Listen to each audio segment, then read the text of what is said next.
the Clippers able to force a Game 7 after James Harden, Kawhi Leonard, and Norman Powell combined for 79 points in a 111-105 victory over the Denver Nuggets. Nikola Jokic did not even get a double-double in this game, but still dropped 25 points. All around, though, it's going to go back to Denver, where the Clippers have struggled during this series, and over the course of their season, they have a losing record on the road. So my question to you is, who do you think, first of all, what's your reaction to last night's game? And on top of that, who do you think will take Game 7 and move on to the next round?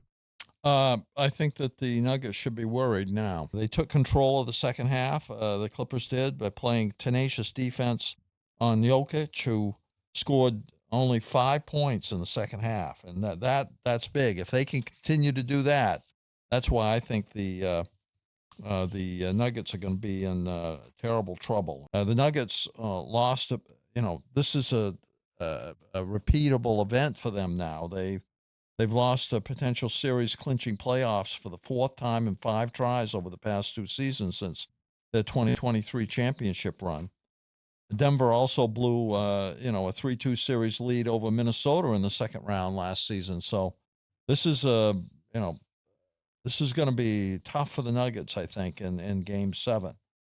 The Nuggets haven't won a Game 7 since 2020 when they ousted the Clippers, interestingly enough, from the conference semifinals in the Florida bubble. They were back in COVID. Typically, Jokic is unguardable, and he only had 5 points in the second half. He had a long stretch in the third quarter where he didn't score. He only took 9 shots in the second half. He only made 2 of them. To the Nuggets' credit, Los Angeles ahead by 15 with less than 6 minutes to play, but Denver made a 11-2 run, and the Clippers' lead was cut to 107-101, and before Powell had a 3-pointer with 147 left, but that was the only bucket they had in the last 6 minutes. So they kind of fall apart there at the end, but they had enough of a lead to make it to the end.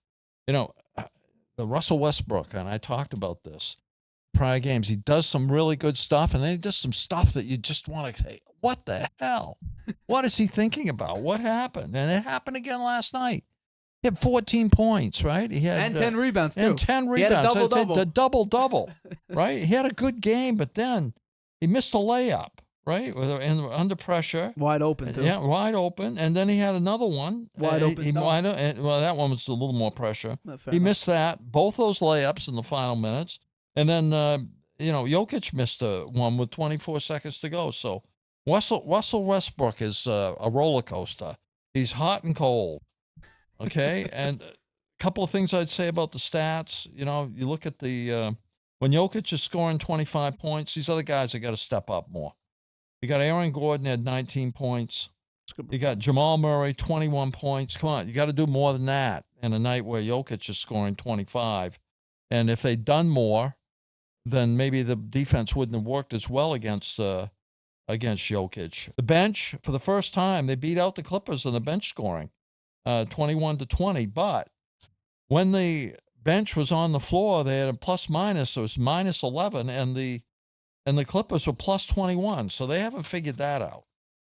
And then I would say the game turned on several factors.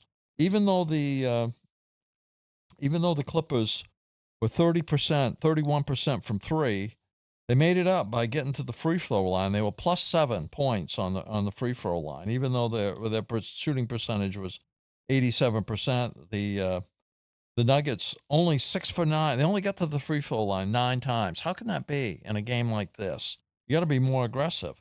And then when they got to the line, they only made 6 out of 9, so 67%. So +7 on the free throws was huge.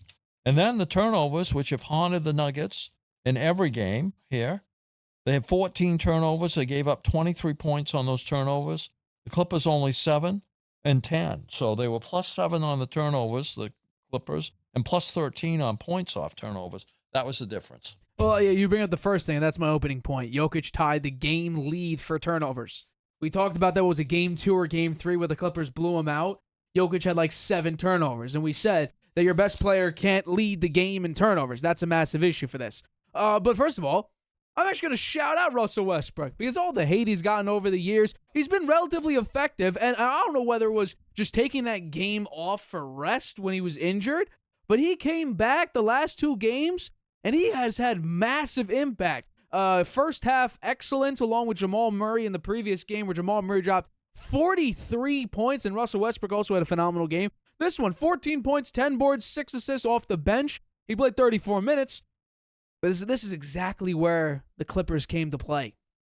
You had 3 players, starting players, 24-plus points in this game.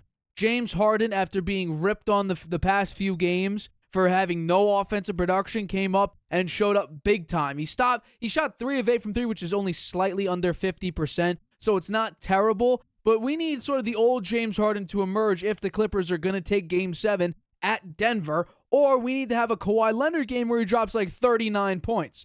But I think that the announcers were saying it, and I completely agree with it.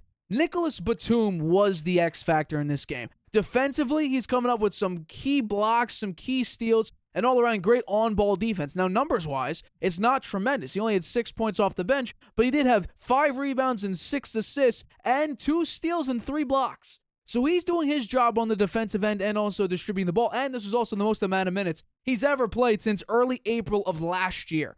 So they needed him to step up big, and especially in a key game, in a do-or-die game like this, he came up in a big spot. Norman Powell at home, what I expect in Game 7 is Norman Powell will shrink again, because that's what he's done in Denver. I don't know if it's the altitude thing. I'm not exactly sure. I don't know if it's playing in front of your home crowd. I'm not entirely sure, but Norman Powell on the road has shrunk. At home, he's increased his production as we saw throughout this series. So what we will need is we're going to need to see a Zubac's great defensive performance. And by the way, Edelman coming out and complaining about how does Nikola Jokic only have 2 free throws? It's a super physical game. Well, the guy who was guarding him, who they were matched up one-on-one together, Zubac's had no free throws. Jokic had 2.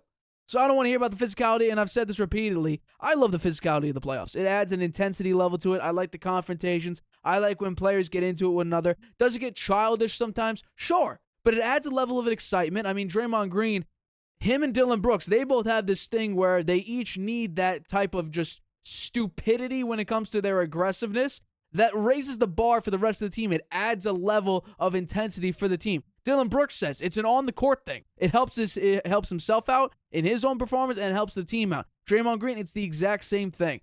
Does it get ridiculous at times? Sure. But I like it because it adds a level of intensity to the game. But I think all around, Kawhi Leonard had a double-double. His mid-range, I mean, if there's ever a campaign in the NBA, it's bring back the mid-range.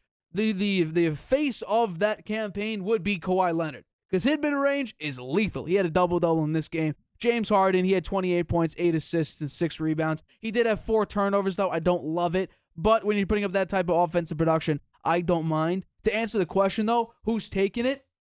The correct answer is the Denver Nuggets because they play better at home. The Clippers play worse on the road. But I do think that we're going to see a Kawhi Leonard game where he takes over again from mid-range. I think that that Zubac will have a good defensive performance, disrupting Nikola Jokic down low, which he did very late in this game. Jokic did not do well very, very late because he was complaining about the foul call. He was looking, ref, where's the foul? He's hit me up. They played great physical defense. I'm going to take the Clippers because I had them in 6. Obviously, we're going to Game 7, so it can't be in 6. I'll take the Clippers in a massive upset, in my opinion, because I still think the Nuggets have the momentum. They're at home. They only gave up 1 game. It was a close game. Turnovers were an issue, and they still nearly won.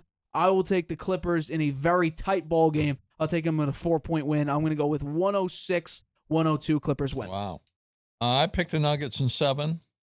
So you're right on track. But if the Clippers' defense continues to be as effective on Jokic as it was in the second half last night, and Murray and Gordon don't step up, and the Nuggets continue to have minuses in turnovers and free throws, the Clippers will win on the road and in Denver and clinch the series. However, I think the Nuggets will rise to the occasion at home and win Game 7. Hi, everybody. Thank you for watching this clip of the Harvey Hour. If you want to watch the full show, you can by clicking the I in the top right-hand corner right now. If you want to take the show with you on the go, it is available wherever you get your podcast. We go live here on YouTube every single Tuesday and Friday at 6:30 p.m. Eastern. So make sure you hit that like button, that subscribe button, and the notification bell to get notified whenever we upload a video and whenever we go live.